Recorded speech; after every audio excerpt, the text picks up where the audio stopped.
Bienvenidos a todos. Estamos continuando con la serie de estudios Caminando con Jesús, explorando la vida de Cristo.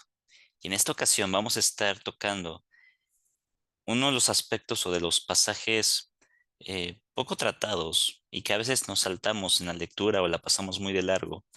Vamos a comentar de manera muy general la genealogía de Jesús. Ya que toda la Biblia es inspirada por Dios, es importante que le demos la relevancia a cada una de sus partes. Y en este caso, las genealogías, aunque no siempre son fáciles de leer o de entender, nos conectan con diferentes aspectos y nos expresan enseñanzas también. Así que vamos a abordar el linaje de la esperanza, la genealogía de Jesús. Y para continuar, permítanme orar. Padre, gracias por este tiempo que nos das, por este día. Gracias porque tú eres bueno en cada momento, en cada situación, y porque tú nos das esperanza, la esperanza de la salvación en ti, Jesús. Gracias porque llegaste a esta tierra y porque nos dejaste tu palabra para meditarla. Y te pedimos tu guía, tu dirección, para poder entenderla con mayor claridad, para poder comprender mejor estas porciones y que seas tú glorificado y exaltado en todo. Nos ponemos en tus manos y te alabamos en nombre de Cristo Jesús. Amén. Bueno, la genealogía de Jesús no es solamente un dato histórico, no es solamente algo de relleno, sino que es un mensaje que nos da esperanza también. De ahí el título de este estudio, El linaje de la esperanza, ya que Jesús es el centro de todo, el centro de toda la historia. Él es la razón por la cual vivimos y el propósito por el cual estamos aquí, que es proclamar su nombre y ser moldeados a su imagen conforme a su carácter. Así que Mateo y Lucas registran cómo Jesús tiene su ascendencia, cómo Él llega a esta tierra a través de la intervención del Espíritu Santo, pero la intención de estos autores es conectarlo con la humanidad y conectarlo con la promesa de salvación. Así que tenemos estas dos porciones en Mateo 1 del 1 al 17 y Lucas 3 del 32 al 38. Son un poco extensas, sobre todo la genealogía de Lucas, pero vamos a ir mencionando algunos aspectos respecto a este tema.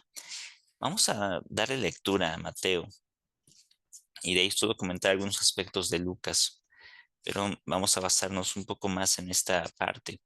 De hecho, Mateo, que está dirigiéndose a los judíos, quiere mostrar la relevancia de Jesús a través de su linaje. Y menciona así el texto. Libro de la genealogía de Jesucristo, hijo de David, hijo de Abraham. Abraham fue padre de Isaac, Isaac de Jacob, y Jacob de Judá y de sus hermanos. Judá fue padre de Fares y de Sara, cuya madre fue Tamar. Fares fue padre de Esrom y Esrom de Aram. Aram fue padre de Aminadab, Aminadab de Nazón y Nazón de Salmón. Salmón fue padre de Boz, cuya madre fue Raab. Boaz fue padre de Obed, cuya madre fue Ruth, y Obed fue padre de Isaí. Isaí fue padre del rey David, y David fue padre de Salomón, cuya madre Betsabé había sido mujer de Urías. Salomón fue padre de Roboam, Roboam de Abías y Abías de Asa. Asa fue padre de Josafat, Josafat de Joram y Joram de Usías. Usías fue padre de Jotam, Jotam de Acaz y Acaz de Ezequías. Ezequías fue padre de Manasés, Manasés de Amón y Amón de Josías. Josías fue padre de Jeconías y de sus hermanos durante la deportación a Babilonia. Después de la deportación a Babilonia, Jeconías fue padre de Salatiel y Salatiel de Zorobabel. Zorobabel fue padre de Abiud, Abiud de Eliakim, Eliakim de Azor. Azor fue padre de Sadoc, Sadoc de Akim y Akim de Eliud. Eliud fue padre de Eleazar, Eleazar de Matán y Matán de Jacob. Jacob fue padre de José, el marido de María, de la cual nació Jesús, llamado el Cristo. De manera que todas las generaciones desde Abraham hasta David son 14 generaciones, y desde David hasta la deportación a Babilonia, 14 generaciones, y desde la deportación a Babilonia hasta Cristo, 14 generaciones. Entonces, para Mateo es importante comenzar el Evangelio conectando a Jesús con su linaje, ya que Mateo está plasmando que Jesús es el cumplimiento de la promesa. Lucas también lo quiere plasmar así, sin embargo se va más atrás, se va hasta Adán, que es lo que vamos a ver aquí en este comparativo, que realmente no se contradicen, sino que se complementan estas dos genealogías. Lucas, al estar dirigiéndose a una audiencia gentil, es decir, que no son judíos de nacimiento, sino que son de otras naciones, de otros lugares, está mostrando cómo Jesús está vinculado con la humanidad, que no es ajeno al ser humano, sino que Jesús es el hombre perfecto, es Dios hecho hombre, para poder redimir el modelo de humanidad que Dios creó. Sí, Adán es el primer ser humano que fue creado bueno, fue creado pleno, porque estaba en comunión con Dios, sin nada que le estorbara. Sin embargo, Adán decidió darle la espalda a Dios. Él pecó. Adán introdujo el pecado y con él la muerte, que trae también la enfermedad, trae el deterioro, trae todo lo malo que podemos ver hoy en día. Esa es la consecuencia del pecado, la consecuencia de darle la espalda a Dios. Así que Adán fue creado para reflejar cómo es Dios, para mostrar la justicia de Dios, la bondad, el amor de Dios, para poder deleitarse en Dios y conocerle siempre. Sin embargo, Adán decidió pecar, desobedeciendo a Dios. Así que el modelo de la humanidad se distorsiona a partir de él y así se transmite hacia todas las generaciones. Entonces Jesús, cuando nace, viene a redimir ese modelo, es decir, a renovarlo, a comprar lo que se había perdido por medio del sacrificio. Y por esto es que Lucas presenta a Jesús conectándolo con el primer hombre, con Adán, para mostrar que no está ajeno a la humanidad, no es el salvador de solo un pueblo, sino que es el salvador de toda la tierra, de todos aquellos que creen en su nombre, que le confiesan como Dios, como Salvador y que descansan en su obra. Mientras que Mateo, vamos a ver cómo conecta en lo que leímos, conecta a Jesús primero con Abraham y también lo conecta con David. Son dos personajes muy importantes en la historia de Israel. Abraham, para mostrar su linaje o su conexión con el pueblo judío, que Abraham es el que se le hace la promesa en Génesis 12, 1 al 3, específicamente en el versículo 3, en donde se le anuncia que su simiente será de bendición a todas las familias de la tierra. Y Pablo más adelante en Gálatas 3 nos está explicando en los versículos 15 al 18 que esta simiente es Cristo Jesús. Mateo quiere mostrar cómo Jesús está totalmente vinculado con el pueblo judío para traer la salvación a todo el mundo, no únicamente a judíos, sino a todos nosotros. Y además lo conecta con David, con el rey más importante para Israel, ya que aunque Israel creció plenamente con Salomón, el hijo de David, David fue el que trajo grandes victorias al pueblo, quien lo libró de muchos de sus enemigos. Entonces David es reconocido como el rey más importante de Israel.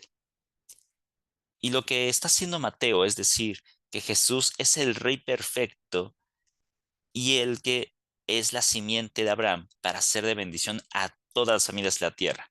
En otras palabras, la importancia de estas genealogías es que muestran que Jesús es el cumplimiento de la promesa de salvación, es el cumplimiento total de lo que Dios había anunciado, es el descanso de toda la tierra porque podemos reposar en la bendición de la salvación de Dios. Entonces, estas genealogías nos dejan los siguientes principios. El podernos mirar como Dios nos diseñó, mirarnos de acuerdo al diseño de Dios. Es lo que podemos y debemos hacer, mirarnos con este diseño perfecto. Hemos platicado que Adán es el primer ser humano, Adán falló, pero Jesús no falló. Y Jesús quiere restaurar el modelo original de humanidad en cada uno de nosotros al creer en Él, al creer en Cristo Jesús. Así que, como Adán reflejaría a Dios, ese propósito de Dios que ahora nosotros, cuando conocemos a Jesús, cuando le confesamos como Salvador, reconociendo que nuestro pecado nos aparta de Dios, reconocemos que Él es perfecto y que con confiar en Él somos hechos hijos de Dios. Entonces, Él nos está moldeando para reflejar cómo es Dios, para que a través de nuestra vida Dios se muestre y otros puedan conocerle. Y esto nos enseña también que Jesús nos entiende y nos comprende en todas nuestras necesidades, y así también las suple. Jesús tomó un cuerpo humano, un cuerpo perfecto, un cuerpo en el cual se cansó, un cuerpo en el cual tuvo hambre, tuvo sueño, fue tentado, sin caer jamás en pecado. Fue un cuerpo perfecto, sin pecado alguno.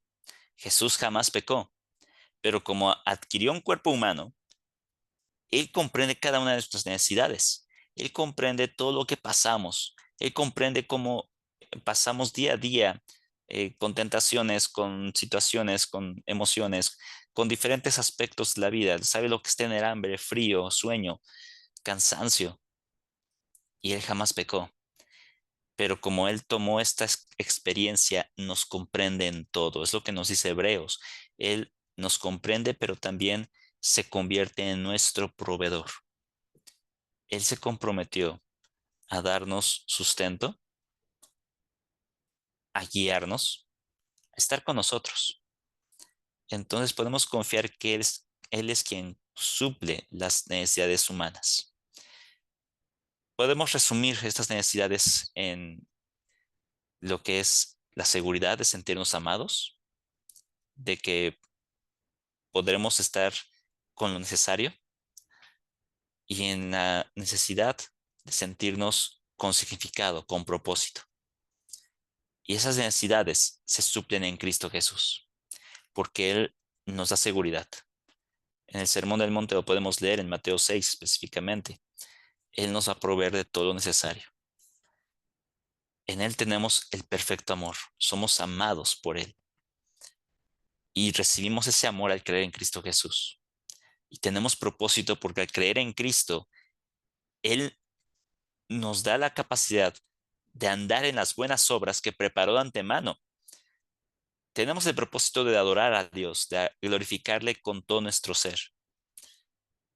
Y en ese proceso en que vamos conociendo a Dios, Jesús nos salva para moldearnos a su imagen, para que cada vez ya no sea mi carne, ya no sea eh, mis, mis deseos, mis pasiones, mis emociones lo que me dominen, sino que sea el carácter de Jesús el que se manifieste a través de mí, a través de cada uno de nosotros cuando conocemos a Dios. Así que la genealogía de Jesús, específicamente la de Lucas, nos enseña que podemos mirarnos con el diseño de Dios de renovar una humanidad restaurada a su imagen. También nos enseña que podemos tomar la dignidad que Cristo nos da que Dios nos ha dado en Cristo. Jesús vino a esta tierra para redimirnos del pecado. Es decir, redimir quiere decir pagar un precio. Estábamos vendidos al pecado. La redención se hacía cuando se liberaba algún esclavo. Se compraba el precio de su esclavitud. Jesús nos compra con su sangre y ya no somos esclavos del pecado. Ahora vivimos para Él, le pertenecemos a Él, a Jesús. Así que podemos ver cómo en esta genealogía que leímos hay diferentes personajes. Unos personajes que fueron malos, pero otros personajes que se arrepintieron, que conocieron a Dios, que se rindieron a sus pies y que sin importar el pasado, como Rahab, como otros personajes eh, que es David, que fallaron, que pecaron, Dios los redimió, los limpió del pasado y les da un nuevo presente, les dio un nuevo presente a ellos. Y eso nos enseña que Dios también nos quiere redimir cuando confiamos en Cristo Jesús. Si hemos confiado en Jesús, si le hemos confesado como nuestro Señor y Salvador, entonces podemos estar seguros de que Él también nos limpia del pasado, que el error, el pecado, las fallas que tuvimos ya no dominan más nuestra vida, no nos definen más, nos da un nuevo presente, Jesús. Y Jesús también nos da una nueva historia, una historia que lo glorifica, una historia que le da la honra a Él. Es lo que nos enseña Mateo en esta parte de la genealogía. Y también nos da este otro punto, que podemos confiar y ser plenos en el Dios que cumple su promesa. Esta genealogía nos está presentando diferentes aspectos. Nos conecta con David, en la cual Dios le había prometido a él que siempre habría alguno de sus descendientes gobernando. Así que Él es el rey perfecto. Él es el rey perfecto que gobierna todo. Nos conecta con Abraham, a quien, como hemos mencionado, que le había prometido que su simiente sería de bendición a todas las familias de la tierra.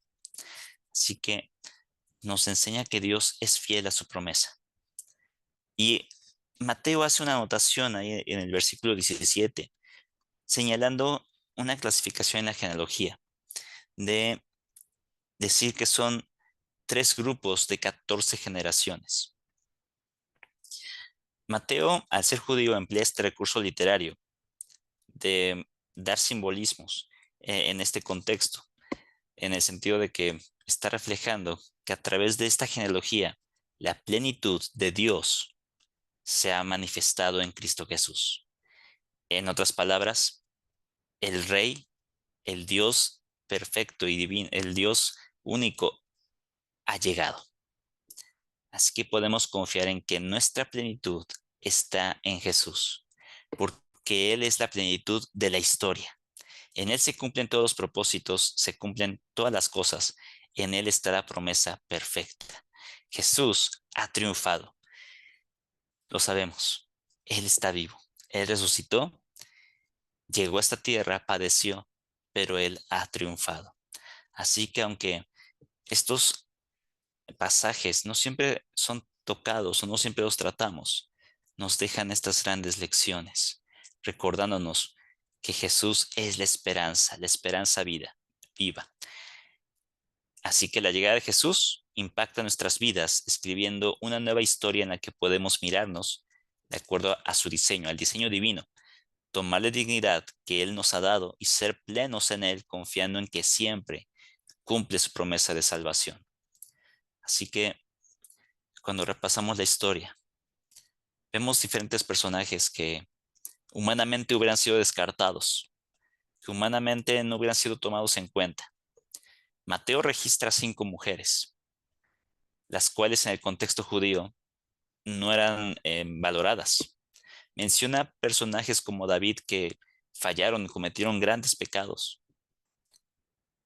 pero no los definió su pecado, sino que él los definió lo que Jesús hizo con ellos.